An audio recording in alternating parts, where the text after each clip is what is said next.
இந்த நாளிலே நமக்கு ஆவியானவர் நம்ம என்ன செய்கிறார் என்பதை பார்க்க போகிறோம். லூக்கா எழுதின சுவிசேஷம் 4ஆம் அதிகாரம் 1ஆம் வசனம் படிக்கலாம். இயேசு பரிசுத்த ஆவியாலே நிறைந்தவராய் யோர்தானை விட்டு திரும்பி ஆவியானவராலே வனாந்தரத்துக்கு கொண்டு போகப்பட்டு போது. இயேசு பரிசுத்த ஆவியினாலே நிறைந்தவராய் எங்கே திரும்பினா யோர்தானை விட்டு திரும்பி ஆவியானவராலே வனாந்திரத்துக்கு கொண்டு போகப்பட்டு. அல்லேலூயா.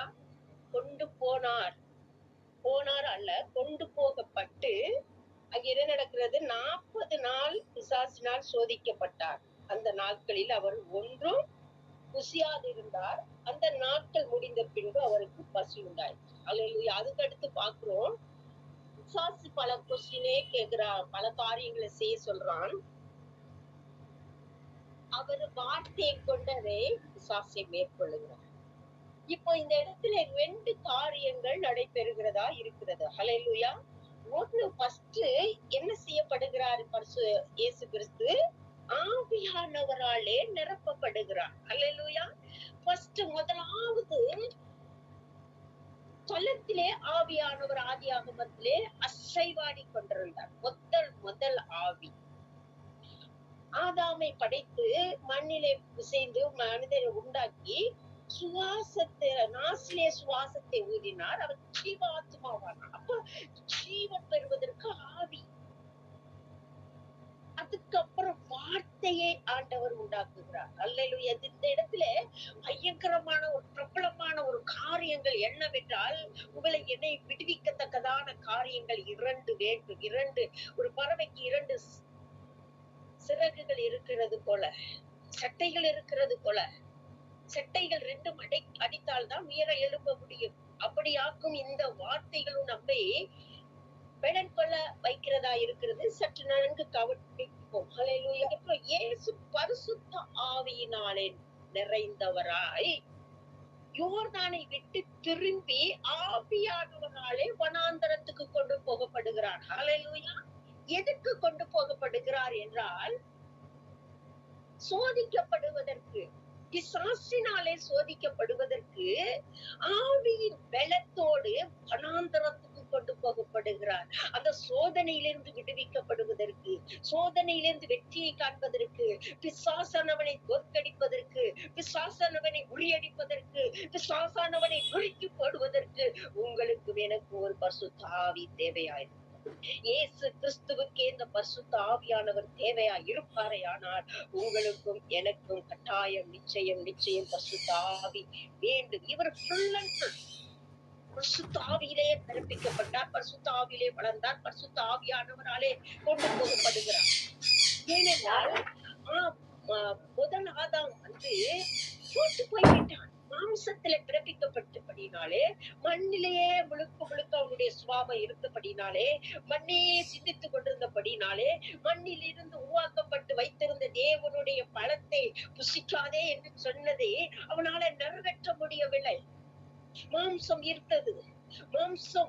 மாம்சத்தின் கனிகள் மரணத்துக்குரியதா இருந்தது. மாம்சம் கிரியை செய்தது, ஆவி கிரியை செய்ய முடியவில்லை.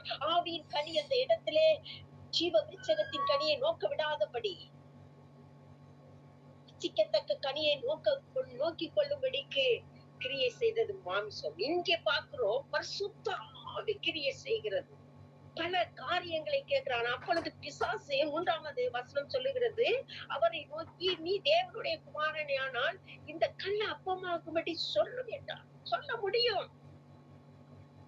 ஆனால் தேவன் மாம்சத்தை அந்த இடத்துல யூஸ் பண்ணல, ஆவியிலே வார்த்தையை யூஸ் பண்ணினார். ஹல்லேலூயா. வார்த்தையினாலே எல்லாத்தையும் உண்டாக்குன தேவனாகிய கர்த்தர் பிதாவின் செயலை செய்ய ஆரம்பித்தார் இயேசு கிறிஸ்து. நீங்களும் நானும் சற்று நிதானித்து ஆராய்ந்து அறிய வேண்டுமானால் நமக்குள்ளே பரிசுத்த ஆவியானவர் ஃபுல் அண்ட் ஃபுல் நிரப்பப்பட்டிருக்க வேண்டும். ஹல்லேலூயா. ஆவியிலே நிதானித்து அறிகிறவர்களாய் இருக்க வேண்டும். இயேசு கிறிஸ்து ஆவியிலே நிறைந்தவராய் இருந்தபடினாலே ஆவியிலே நிதானித்து அறிந்தார். இவருக்கு சகல அதிகாரமும் கொடுக்கப்பட்டிருக்கிறது. ஆனாலும் கல்ல அப்பமாய் மாற்றவில்லை. என்னவென்றால், ஒரு மனிதன் அப்பத்தினால் மாத்திரமல்ல, தேவனுடைய வாயிலிருந்து பிறக்கும் ஒவ்வொரு வார்த்தையினால் பிழைப்பான் என்று எழுதியிருக்கிறது. பிசாசை தோற்கடித்தார் ஆவியிலே. ஹல்லேலூயா. இன்றைக்கு நீங்களும் நானும் பிசாசை தோற்கடிக்க வேண்டியது மிக மிக மிக மிக அவசியமா இருக்கிறது. கடைசி நாட்கள்ல நிக்கிறோம். ஏமாற்றுகிற வஞ்சிக்கப்படுகிற நாட்கள்ல நிக்கிறோம். அநேக காரியங்களிலே விழுந்து போகிற ஆவியிலே இல்லாதபடி, ஆவியின் கனிகள் இல்லாதபடி மாம்சத்திலே விழுந்து போகிற ஊழியர்களும் மாம்சத்திலே விழுந்து போகிற விசுவாசிகளையும் பிசாசானவன் தோற்கடிக்க எத்தனித்துக் கொண்டிருக்கிறான். நீங்களும் நானும் சக்கரதையாய் 2 கண் உள்ளவர்களாய், ஆவியின் கண் உள்ளவர்களாய், ஆவிலே விழிப்புள்ளவர்களாய் இருக்கும் பொழுது மட்டுமே பிசாசை நாம் மேற்கொள்ள முடியும். அல்லேலூயா. பிசாசானவன் தோற்கடிக்கப்பட வேண்டும். அவன் தோற்று போனவன், அவன் விழுந்து போனவன், அவன் எழுந்திருக்க முடியாதபடிக்கு சிலுவையிலே வெற்றி சிறந்த இயேசு கிறிஸ்து உங்களுக்கும் எனக்கும் கொடுக்கப்பட்டிருக்கிற சிலுவையாகிய விசுவாசம் என்ற விபாலா ரவக்கரவா பரீட்சையிலே ஜெயம் கொண்டவர்களாய் நிற்கும்படிக்கு இந்த ஆவி மிக மிக மிக மிக பரிசுத்த ஆவி எங்க உண்டு அங்கே விடுதலை உண்டு. எப்பேற்பட்ட சோதனை வந்தார், எப்பேற்பட்ட காரியம் வந்தார், அது நம்மளை அசைக்காது, அசையா பர்வதமாய் நம்ம நிற்க முடியும். இங்க பாக்குறோம், ஆவியிலே அவர் கொண்டு போகப்படுகிறார். அங்கு கொண்டு போய் பல சோதனைகள் முடிந்த பிற்பாடு 13ஆம் வசனம் படிக்கலாம். பிசாசானவன் சோதனையை எல்லாம் முடித்த பின்பு சில காலம் அவரை விட்டு விலகி போனான். சில காலம் விலகி போகிறான்.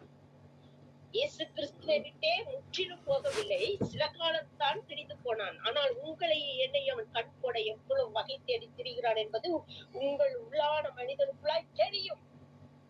அப்ப நம்ம எப்படி ஜாக்கிரதையா இருக்க வேண்டும், எப்படி விழிப்புள்ளவர்களா இருக்க வேண்டும், எப்படி தேவனுக்குள்ளாகவே இருக்க வேண்டும். அவர் சொல்லுகிறார், என் சட்டையின் நிழலுக்குள்ளாய் ஆரோக்கியம் உண்டு, என் சட்டைக்குள்ளாய் ஓடி வா என்று சொல்லி. எப்பொழுது இந்த வேத வசனமாகிய சட்டைக்குள்ளாய் நம்ம இருக்கும் பொழுது மட்டுமே நாம் விசுவாசை அவ்வப்போது தோற்கடித்துக் கொண்டே இருக்க வேண்டும். அவன் முற்றிலுமாய் அழிக்கப்படவில்லை, சில காலம் பிரிந்து போயிருக்கிறான். அல்லேலூயா. அடுத்த வசனம் படிக்கலாம்.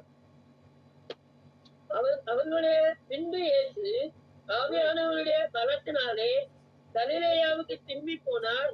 அவருடைய கீர்த்தி சுற்றிலும் இருக்கிற தேசம் எங்கும் பரம்பிற்று.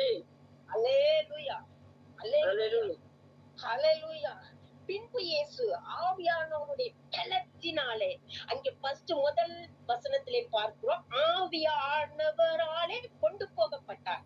இங்கே பார்க்கிறோம் பின்பு இயேசு ஆவியானவருடைய பலத்தினாலே. பலன், இயேசு கிறிஸ்துவுக்கே ஆவியானவருடைய பலன் வேண்டுமானால் உங்களுக்கும் எனக்கும் பரிசுத்த ஆவியானுடைய பலன் வேண்டாம். அவர் சொன்னார், நான் போகேன் ஆகில் உங்களுக்கு வேறொரு தேற்றவாளனை அனுப்புவேன், அவர் வந்து உங்களை சகல சத்தியத்துக்கும் வழி நடத்துவார் என்று சொல்லி, அவர் வரும் பொழுது நீங்க பலனடைவீர்கள் என்று சொல்லுவேன். யூதேயாவிலும் சமாரியாவிலும் பூமியின் கடைசி பரியந்த எனக்கு சாட்சிகளா இருப்பீர்கள் என்று சொல்லி போன வார்த்தை நம்மளை நடத்தும்படிக்கு இப்பொழுது அர்ப்பணிப்போம். அல்லேலூயா. அவர் கொண்டு போகப்பட்டார். இங்கே ஆவியின் பலத்தினாலே எங்கே போகிறார்? கலிலேயாவுக்கு போகிறார்.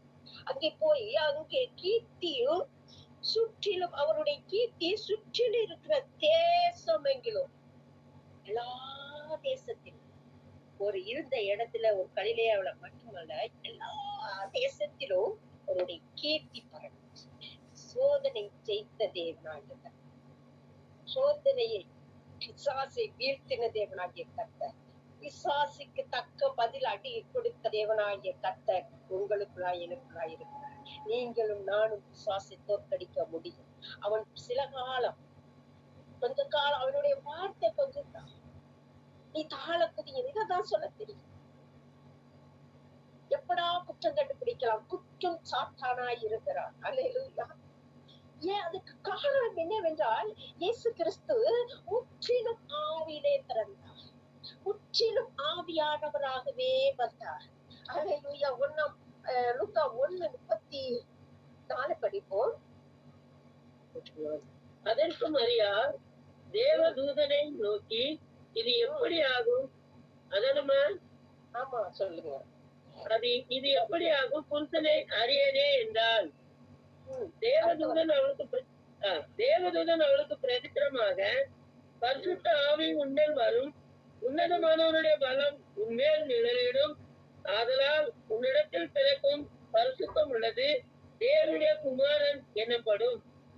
ஆமென். இதுல ஆமென். பார்க்கிறோம், அதற்கு மரியாள் தேவதூதனை நோக்கி, தேவதூதன் வந்து ஒரு தரிசனத்தை, ஒரு வெளிப்பாடை, ஒரு காரியத்தை மரியாளுக்கு சொல்லுகிறார். மரியாள், கன்னி மரியாள் யோசேப்புக்கு நியமிக்கப்பட்டு இருந்த நாட்களிலே அவர் தனித்து வீட்டிலே இருக்கும் பொழுது, அவள் இருந்த வீட்டுக்குள்ளா தேவதூதன் பிரவேசித்து மரியாளை வாழ்க, ஸ்திரீகளுக்குள்ளே நீ ஆசீர்வதிக்கப்பட்டவள் என்று சொல்லி ஒரு வார்த்தையை கொடுத்து வாக்குத்தத்தத்தை பண்ணி அவளை வாழ்த்தி விட்டு ஒரு குண்டை தூக்கி போடுகிறார். என்ன போடுகிறார் என்றால், நீ ஒரு கர்ப்பவதி ஆவாய். அல்லேலூயா. உடனே அவங்க கேக்குறாங்க, இது எப்படி ஆகும், நான் புருஷனை அறிவேன். இது ரியலா பார்க்கும்போது, வம்ச பிரகாரம் நம்ம பார்க்கும்போது உண்மை. ஏனென்றால் இயற்கையாகவே புருஷனை அறிய இது எப்படி ஆகும், இது இயற்கை. அல்லேலூயா. ஆனால் இயற்கைக்கு அப்பாற்பட்ட காரியத்தை செய்கிற தேவனாகிய கர்த்தர் உங்களுக்குள்ள எனக்குள்ள இருக்கிறார் என்பதை நிரூபிக்கும்படிக்கு அந்த தூதன் சொல்லுகிறார். என்ன சொல்லுகிறார் என்றால், அதற்கு தேவதூதன் பிரதி உத்தரமாக, பரிசுத்த ஆவி உன்மேல் வரும். அல்லேலூயா. அப்ப இயேசு கிறிஸ்து எதுல பிறந்தார்? பரிசுத்த ஆவியிலேயே பிறந்திருக்கிறார். நிச்சயமா இன்னைக்கு பரிசுத்த ஆவியினால நிரப்பப்பட்ட அந்நிய பாச அடையாளம் நமக்குள்ள இருக்கும் பொழுதுதான் அதை பார்த்து, அந்நிய பாச அடையாளங்கிறது ஒரு வரம். ஆவிங்கிறது நம்ம மேல போற்றப்படுகிற ஒரு போர்வை மாத்திரமல்ல, அது ஒரு நபர். அந்த நபர் நமக்குள்ளே உள்ள இருக்கிற மனிதனுக்குள்ளே, உள்ளான மனிதனுக்குள்ளே அவன் சஞ்சரித்துக் கொண்டு, அவன் அப்படியா உருவாடி கொண்டு, நம்மளுக்குள்ளாய் கண்டித்து உணர்த்தி கொண்டு வழிகாட்டி கொண்டிருக்கிறவர் தான் ஆவியானவர். மனாந்தரத்துக்கு கொண்டு போகிறதும் அல்ல, செழிப்பான இடத்துக்கு கொண்டு போகிறவரும், வழி இதுவே, இதுல நடவுங்கள் என்று சொல்லுகிறவரும் பரிசுத்த ஆவியானவரே. அவரை நம்ம பெற்றுக் கொள்ளும் பொழுது பல பாஷைகளை பேச முடிகிறது, தீர்க்க தரிசனம் சொல்ல முடிகிறது, தவமான பாஷைகளை பேச முடிகிறது. அது மாத்திரம் இல்ல, வெளிப்பாடுகளை பார்க்க முடிகிறது. கண்ணை மூடின உடனே பல இதுல இருக்கிற இணைப்புல இருக்கிற அனைவருக்கு தரிசனம் வந்திருக்கும், வெளிப்பாடை பார்த்திருப்போம். நான் பார்த்தேன், நான் கண்ணு முடிக்கும் பொழுதே, நான் செபித்துக் கொண்டும் பொழுதே இதை பார்த்தேன் என்று சொல்வார்கள். இது ஆவியிலே நிரப்பப்பட்டவர்களுக்கு. மாம்சத்துல இருக்கிறவங்களுக்கு ஒரு தரிசனம் கிடைக்கும், அதை நான் பேச வரவில்லை. ஆவியில இருக்கும் பொழுது இந்த தூதன் சொல்லுகிற வண்ணமாகவே பரிசுத்த ஆவி உன்மேல் வரும், உன்னதமானவருடைய பலன் உன்மேல் நிழலிடும். பலன், அதே பலனை கொண்டுதான் கலிலியாவுக்கு இயேசு கிறிஸ்து போனார். ஆவியின் பலத்தினாலே கலிலியாவுக்கு போனார். அல்லேலூயா. அங்கே என்ன நடக்கிறது என்றால், அந்த சுற்றி இருக்கிற தேசம் எங்கிலும், கலிலா மாத்திரம் அல்ல, தேசம் எங்கிலும் அவருடைய கீர்த்தி பரம்பிற்று என்று பார்க்கிறோம். அல்லேலூயா. கர்த்தர் பெரிய காரியங்களை நமக்காக வைத்திருக்கிறார். அவர் வல்லமை உள்ளவர், அவர் மகத்துவம் உள்ளவர். பரிசுத்த ஆவியால நிரப்பப்பட்ட எந்த மனிதனும் கசப்பான கனியை கொடுக்க மாட்டான். அல்லேலூயா. ஆவியிலே நிறைந்தவன் ஏமாற்றி போக மாட்டான், வஞ்சிக்கப்பட மாட்டான், சுதாரித்துக் கொள்வான். அல்லேலூயா. பிசாசை இயேசு கிறிஸ்து சுதாரித்தார், இயேசு கிறிஸ்து தோற்கடித்தார், இயேசு கிறிஸ்து வல்லமையினால ஆவியினால மாத்திரமே மேற்கொண்டார் என்று பார்க்கிறோம். அல்லேலூயா. அங்க பார்க்கிறோம், அப்போஸ்தலர் 2ஆம் அதிகாரத்திலே அதே காரியங்கள் நடந்தது. இவர் சொன்னார், நீங்க காத்திருக்கும் பொழுது பயந்து கொண்டிருந்த பேதுரு, நடுங்கி கொண்டிருந்த பேதுரு, 12 சீசர்களும் 11 சீசர்களும் அப்போஸ்தலர் நடவடிக்கை 2ஆம் அதிகாரத்திலே பார்க்கிறோம். 1ஆம் வசனம் 1ல இருந்து படிக்கலாம். பெந்தெகோஸ்தேனும் நாள் வந்தபோது அவர்கள் எல்லாரும் ஒருமுறைப்பட்டு ஓரிடத்தில் வந்திருந்தார்கள். ஓரிடத்தில் என்னவா இருந்தாங்க? அந்த இடத்துல ஒருமனப்பட்டிருந்தாங்க.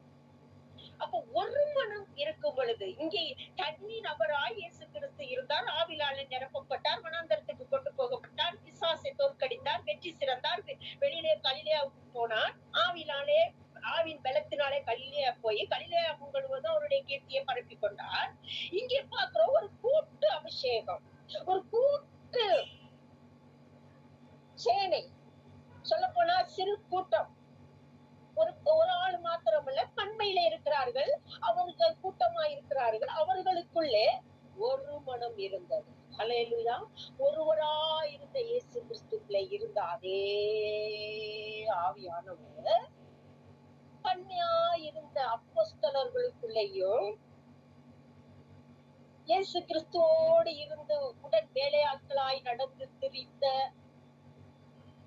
சீசர்களுக்குள்ளேயும் என்ன இருந்தது என்றால் ஒரு மனம் இருந்தது. ஹல்லேலூயா.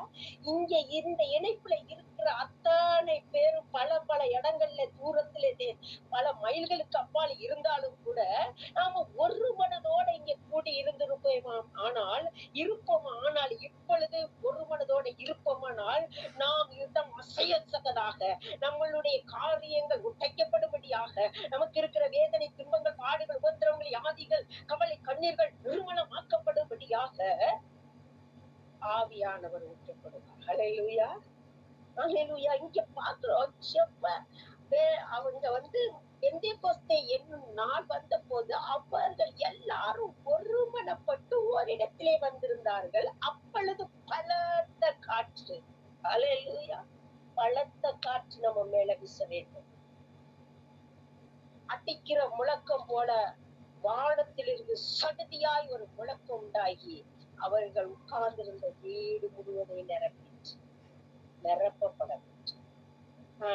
நான் இன்னைக்கு முடியல. இன்னைக்குதான் ஊர்ல இருந்து சென்னைக்கு வந்தேன். உடம்புக்கு முடியல, படுத்து அருமையான மகள் கூப்பிட்டு செய்தி கொடுத்தீங்களான்னு கேட்டாங்க. என்னன்னு பார்க்கலாமா, ஆவியானவர் பேசுவாரு. பேசிட்டு படுத்துக்கிட்டே தியானிக்கும் பொழுது ஆண்டவர் சொன்னார், நிரப்புகிறதை பத்தி, ஆவியின் வரங்களை பற்றி பேசு, வல்லமை பற்றி பேசு. என் ஜனங்கள் மீட்கப்பட வேண்டும், என் ஜனங்கள் ஜெயிக்க வேண்டும், என் ஜனங்கள் வெற்றி சிறக்க வேண்டும், என் ஜனங்கள் பிசாசை தோற்கடிக்கப்பட வேண்டும் என்று என்னிடத்திலே பேசினார். ஹல்லேலூயா. இது ஏதோ எடுக்கப்பட்ட செய்தி அல்ல. இந்த நேரத்தில் ஆவியானவர் உங்களோடு என்னோடு இடைப்படுகிற வார்த்தையா இருக்கிறது. வார்த்தை எங்கே விடுதலை, வசனத்தை அனுப்பி சொஸ்தப்படுத்துகிற தேவனாய், வார்த்தை அனுப்பி விடுவிக்கிற தேவனாகிய கர்த்தர், ஆவியினாலே நிரப்பி விடுவிக்கிற தேவனாகிய கர்த்தர் உங்களுக்குள்ளாய் எனக்குள்ளாய் வந்திருக்கிறார். அவரை நாம் புரிந்து கொள்ளும் பொழுது, அவரோடு இணைந்து நடக்கும் பொழுது, அவரை பெற்றுக் கொள்ளும் பொழுது, காலையில எழுந்திருச்சு ஒரு 1/2 hour ஆகுது நம்ம ஆவியில நிரம்பி பாஷைகளை பேசும் பொழுது, டங்ஸ்ல பேசும் பொழுது, அந்த நாள் முழுவதும் ஆவியானவர் நம்மளை நடத்துகிறது நம்ம பார்த்து கொண்டு ஜாலியா இருக்கோம். அல்லேலூயா. பிசாசை நம்ம மேற்கொள்கிறத நம்ம பார்க்க முடியும். டங்ஸ்ல ஒரு 1/2 மணி நேரம் ஆகுது. 10 நிமிஷம் பேச முடியாதவங்க 10 நிமிஷம் பேசிட்டு பாடலை பாடி ஒரு அதிகாரத்தை வாசித்து தேசங்களுக்காக செபித்தா, வீட்டுக்கு யாருக்காக எதுக்காக செபிக்கிறீங்களோ அந்த நாள் முழுவதும் அந்த வல்லமையை நீங்க பார்க்கணும். அல்லேலூயா. ஆவியின் வரங்கள் நமக்குள்ள இருந்து கிரியை செய்யறதை நம்ம பார்க்க முடியும். அடுத்த வசனம் பார்க்கலாம். அவங்க என்ன செய்யறாங்கன்றதே 3வது வசனம் படிக்கலாம். அல்லாமலும் அக்கினி மயமான நாவுகள் போல பிரிந்திருக்கும் நாவுகள் அவர்களுக்கு காணப்பட்டு அவர்கள் ஒவ்வொருவர் மேலும் வந்து அமர்ந்தது. அவர்கள் எல்லாரும் பரிசுத்த ஆவினாலே நிரப்பப்பட்டு ஆவியானவர் தங்களுக்கு தந்தருளின வரத்தின்படியே வெவ்வேறு பாஷைகளிலே பேசத் தொடங்கினார்கள். ஆமென். ஆவியானவர் இப்ப நமக்கு தெரிகிறது என்னவென்றால், அவர்கள் எல்லாரும் பரிசுத்த ஆவியினாலே நிரப்பப்படும் பொழுது ஆவியானவர் தங்களுக்கு தந்தருளின வரத்தின்படியே வெவ்வேறு பாஷைகளை பேசினார்கள். அப்பொழுது நமக்கு என்ன நடக்குதுன்னா, ஆவியானவர் நமக்குள்ள வரும் பொழுது ஆவியானவர் நமக்கு தந்தருளினபடியே வெவ்வேறு பாஷைகளை பேசுகிறதற்கு நமக்கு பலன் வருகிறது. அது என்னவென்றால் வரம். இன்னைக்கு ஆங்கில எப்படி நிரம்புறது, அதை எப்படி பேசுறாங்க, எப்படி அந்நியபாஷை பேசுறாங்களே என்று சொல்லி நம்ம பல பேர் பல விதமாய் பேசிக்கொள்ளலாம். ஆனாலும் அந்நியபாஷை என்பது ஒரு வரம். அந்த தனக்கு தந்தள்ளபடியே, நமக்கு தந்தள்ளபடியே அவர்கள் எல்லாரும் வெவ்வேறு பாஷைகளை பேச ஆரம்பித்தார்கள். ஆனா அங்க கூடியிருந்தவர்கள் எல்லாருமே யூதேயர்கள், கலிலேயர்கள் தான். அங்கே கூடி வந்திருந்த அத்தனை பேரும் ஒரே பாஷைக்காரவர்கள், படிக்காதவர்கள், பாமரர்கள், தேவனோடு மீன் பிடித்திருந்தவர்களை அழைச்சிருந்தாரு, வரி வசூலித்துக் கொண்டிருந்தவர்களை அழைத்திருந்தார். இப்படிப்பட்டவர்கள் தான் அங்கே இருந்து கூடி பேசிக் கொண்டிருந்தார்கள். அங்கேதான் இந்த அற்புதம் நடக்குது. என்ன நடக்குதுன்னா, அவர்கள் எல்லாரும் பரிசுத்த ஆவியினாலே நிரப்பப்பட்டு